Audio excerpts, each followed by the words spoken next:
Importante. En realidad esto marca toda la historia desde mi punto de vista de las ciencias sociales mexicanas y marca buena parte de la cultura mexicana. Hay que entender que nuestros intelectuales son intérpretes de una cultura que viene de fuera y su problema es la naturalización de esos discursos. Si uno lee, por ejemplo, a Justo Sierra, su problema es naturalizar ese discurso en México. Entonces, en el fondo, nunca llegan a ser tampoco unos técnicos, salvo cuando quieren medir cabezas y ser así como muy científicos. Pero en realidad en su lectura hay un problema y es que tienen que interpretar la nación. Siempre es la discusión de lo mexicano, cómo se entiende el indígena, si es súper, ¿no? Como dice Molina Enríquez, bueno, son superiores los indígenas en esto, ¿no? Los blancos son superiores en esto. Es una cosa muy curiosa porque hay como la necesidad de ver, y México cómo se mete en ese modelo, ¿no? Primero liberal, que es muy importante, lo que decía Francisco. La ciencia política lo que enfrenta no es solamente un problema de derecho, enfrenta la fundación de una nación y de un Estado. Claro. Y ese es su problema, sobre todo los liberales, sobre todo la reforma. Y después ¿y qué es este país? ¿Qué es esto dentro del marco de lo que hoy se está discutiendo? No solo qué es, cómo lo hacemos mejor, cómo nos acercamos a ese mundo ideal que es el mundo occidental del progreso, digamos. Ahí también, y son actores, no están en la universidad. Justo Sierra forman una élite muy interesante, una élite que es a la vez una élite intelectual. Varios de ellos escriben, Casasus, Justo Sierra, Limantur. Son también una élite política, varios de ellos, Casasus es embajador y es senador, Limantur es secretario de Hacienda, claro. Justo Sierra es secretario de Instrucción Pública y Bellas Artes, ¿no? Son una élite social también, ¿no? Están en las listas de los que llegan a las fiestas y creen, como bien dices, en el orden y en el progreso. Claro. Y le faltó justicia social y democracia. Exactamente.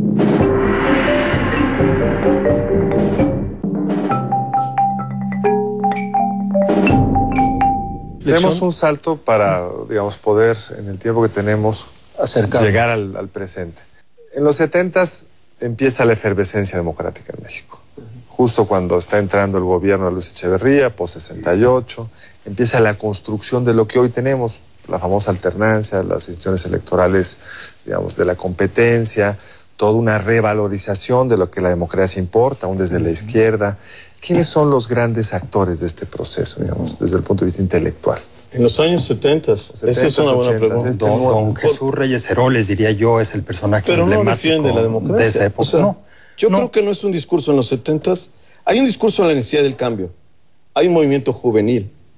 Hay dos matanzas, la del 68 y la del 10 de junio de 71. Hay una situación crítica en el país.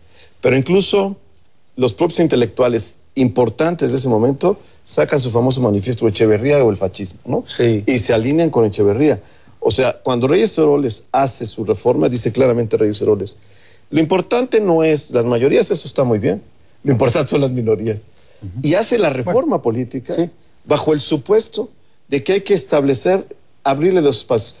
El conflicto viene de pequeños grupos, de minorías, grupos estudiantiles, grupos acá, entonces hay que abrirles el espacio.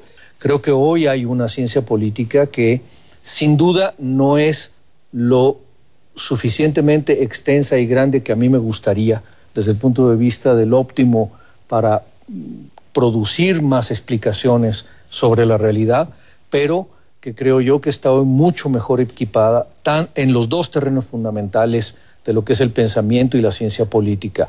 Por una parte, la explicación de lo que ocurre porque ocurre, en un contexto democrático, y la orientación que debiera seguirse desde el punto de vista de la resolución de problemas. Yo agregaría solo un problema ahí, que es cómo conciliar democracia con eficacia. Exactamente. En una sociedad donde claramente yo creo que los niveles de crecimiento han sido bajísimos. Pero eso es un problema más complejo, yo creo.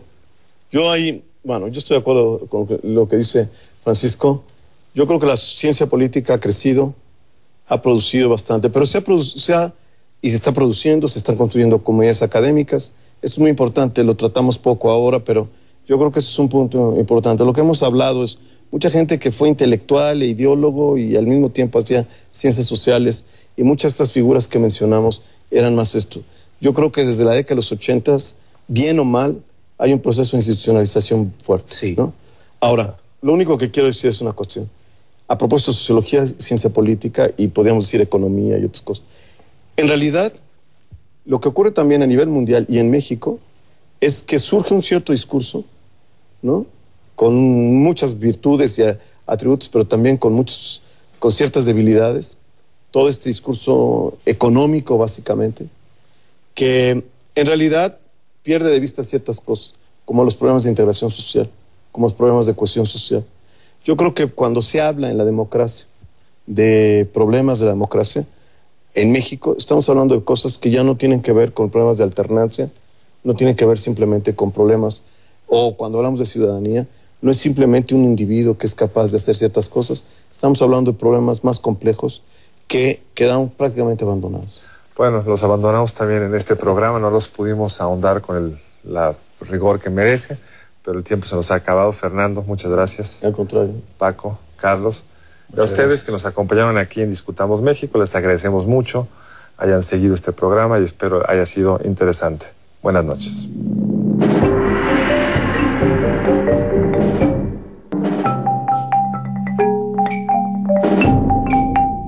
Buenas noches, bienvenidos a Discutamos México. En esta ocasión, desde la perspectiva de los movimientos sociales que han cruzado nuestra historia y nuestro territorio.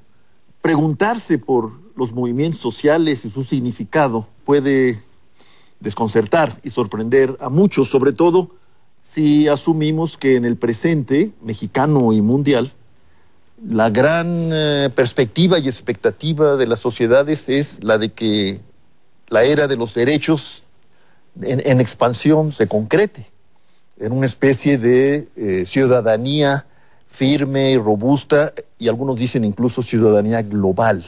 Desde esta noción de derechos en evolución y en intercambio, Gustavo Gordillo, ¿dónde ubicarías la independencia y la revolución? ¿Son, en efecto, movimientos sociales o es una suma de movimientos? No hay partidos, no hay realmente una presencia sindical fuerte. ¿Cómo los inscribirías, estos dos grandes momentos de nuestra historia, en la perspectiva que estamos explorando? Bueno, yo creo que hay siempre como dos historias que corren paralelas, ¿no? Muchas historias, pero dos que corren paralelas, ¿no?